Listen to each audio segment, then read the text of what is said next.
It's Friday morning, January 16th, 2016, and I'm at the park again at Hillcrest Park in Fullerton. And I didn't do as many of the stairs that I did on Wednesday. Just 2 days ago, I was able to do, I couldn't believe it, 4 rounds of the stairs, which are wooden stairs. They're 210 steps, and in the central, the main staircase, which is broken up, and there are offshoots of the stairs that you can go down, which is less stairs. But the main one's about in the center that goes straight up is 210. And I try to do these stairs. It is my gym, actually, to get my legs semi in shape for the ski season, and we're going skiing in Jackson Hole, Wyoming. And of course, I'm way behind and I'm out of shape and I'm huffing and puffing. So 2 days ago, I did that. Plus, I did about 4.5 laps, 4.5 miles around the park. So today, not so much. My legs are kind of tight. They're fatigued. It's a really good fatigue knowing that I pushed myself on Wednesday. I only did half of what I did on Wednesday, so I think they still need to recover because they are screaming at me for doing that on Wednesday. Today I wanted to talk about the glass half full or the glass half empty. There are people in life. If I remember when I was 19, I was in college, and psychology 100 or something like that, and there was a glass, just a cartoon of a glass half full of liquid and half empty, and you were asked, do you think that the glass is half full or half empty? And I was about 19, and clearly my my immediate reaction was it was half empty. And then I learned what that exercise was about.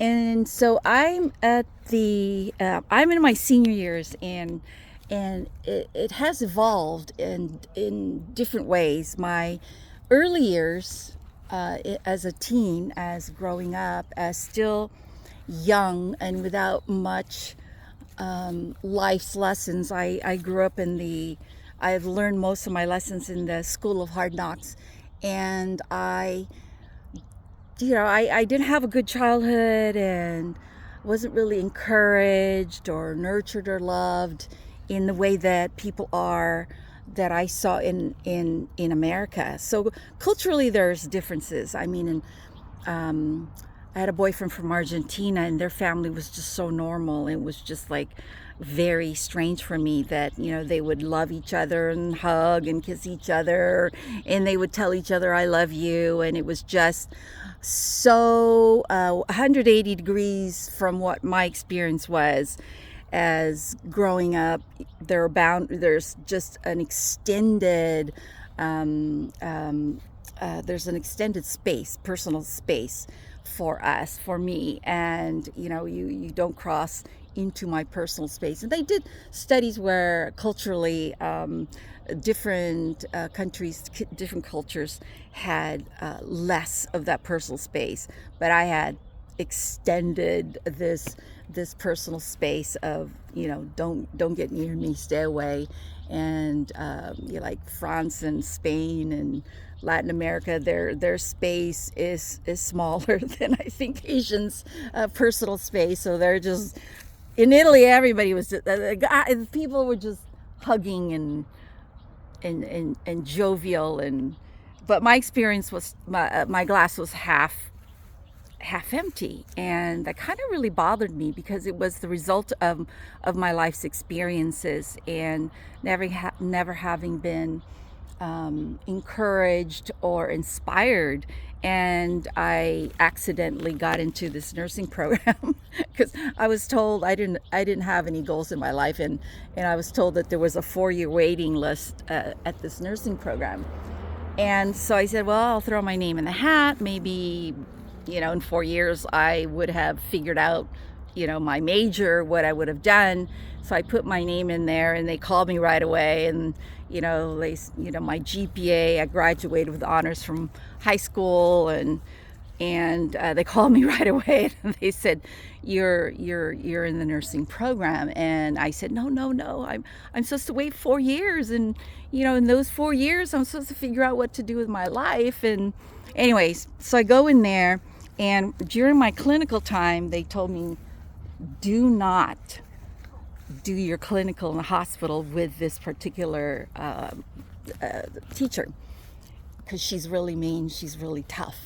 Well, of course, being the new kid in the block, you get the scraps, right? So everybody else who knew her didn't want her, didn't sign up with her, and sign up with the other teachers. And I had her in the clinical practice in the hospital, and she told me to see her for an evaluation in her office. And so I went and I stood in front of her. She sat down and she's looking at me, and she said, you need to quit nursing now. You don't have the right stuff. You're never going to be a nurse. So you need to just quit nursing now. She had nothing good to say. And I was just used to that. I was like, I was told I was dark, ugly, my teeth were crooked, and I didn't get good enough grades, and I wasn't going to amount to anything. So here she is, parroting everything that I was used to. But I think, when you keep getting knocked down like that, two things happen. Either you surrender, succumb, and you just accept that you're a loser, you're not going to amount to anything, and you just surrender and you just wait until your life is done, because you're just taking up space, you're a useless eater. Or the other thing you could do, or the other thing that can be done, is that you rise up and defy that. And so I had an attitude, well, I'll show you. So I went to high school, graduated with honors, and went to college, graduated nursing school with honors. And I was, at the time, I was one of 3 Asians in my nursing school. There were only, I think, 66 people. And I was the only Asian that passed. So these are circumstances. And so I wanted to say, at this stage of my life, I just feel more optimistic, and that is probably subjective, but that's okay. I feel like my glasses not just half full, because if you think your glass is half full, or you think your glass is half empty, you are right. Just like that saying, if you think you can, or if you think you can't, you're right. So you have to be careful what you take in your thoughts, because everything starts with a thought, which is like a command for the rest of your body to do. And I say that it is half empty and it is half full at various times of your life, because life isn't linear. Life isn't a flat line. It is like the ocean for me, right?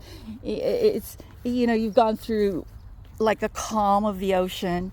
You've gone through some little bit of waves. You've gone through big waves, and you've gone through some tsunami waves. You've nearly drowned trying to survive.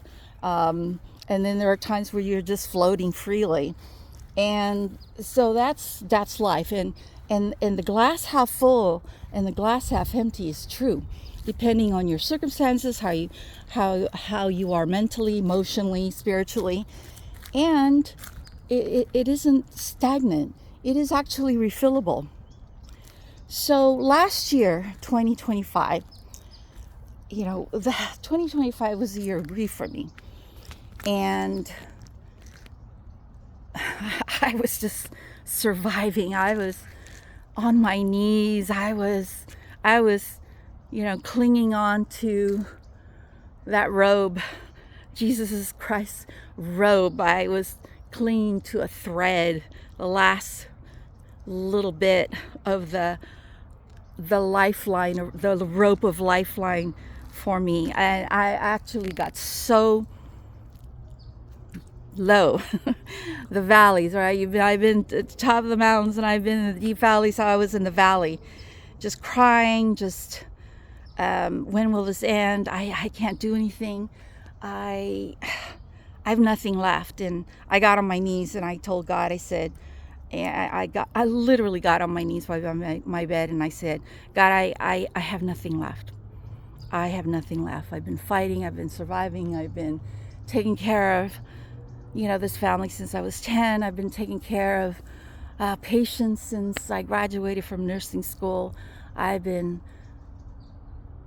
My life has been serving everybody else, and I'm completely empty. I have nothing in me. My tank was empty, but my tank was even gone. I didn't even have, I was emptied out.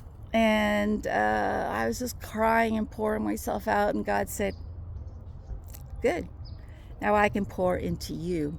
I've told that story. So the glass half full, the glass half empty, it's fluid, right? It's going to go up and down. It's going to go up and down. And give yourself some grace, because it is refillable. So you can look at the totality of that glass and see it. You can see the fullness of your life. That vessel's you. That glass is you. And you could see the fullness of your life, everything that you've accomplished, everything you've done, everything that makes you feel good. And then that lack of water, that empty spot in your vessel, is also you. And so I just challenge you to accept that it's fluid and it does go up and down. But how are you going to replenish? How are you going to get poured into? How are you going to get refilled? And when God told me, good, you're empty now, empty yourself out, because you have limiting beliefs. You have your mind is limited, and if you lean on God, He is limitless. He's omnipotent. He can do more. You can do more in Christ than you can just imagine. So how are you going to be filled up? Who pours into you? Make sure that who are you hanging out with? Are you hanging out with people that will, fill you up, will speak life into you, will inspire you, will walk with you, that you could lean on them, and sometimes you do need people that you could crutch on them and lean on them, and you will need help sometimes, and it's okay. I went through cancer chemo, radiation, surgeries, all that stuff. They told me I had 2 years to live when I was 32. That was a lifetime ago, and I remember the friends that I thought were my friends disappeared, believe it or not. My close friends that I thought we were like this, they disappeared. They were fair weather friends. And the people that showed up for me, I was surprised. I thought that they were acquaintances I didn't know. And I remember my friend, my friend Sherry had come over, and I just sat on the floor. I had no energy, and she saw I didn't have a Christmas tree. She gets a Christmas tree. She decorates a Christmas tree, and I just sat there because all I could do was breathe. So, I'll never forget her. I'll never forget her. And I'll remember that the people that I was there for their crises, I helped take care of them through everything. And then when I needed help, they just disappeared. They abandon you because they don't know what to do, what to say. And they know how to be needy and to expect other people to take care of them, but they were not there for me. So I just challenge you to look around to see, who are your lifelines. God is a great lifeline for me now. I didn't find God. I didn't accept Jesus until 2012. And I tell you, I think if I had known Christ when I was 32 going through cancer, I think it would have been so much easier. But God had different plans for me when they said that, this was going to take me out. God is in control.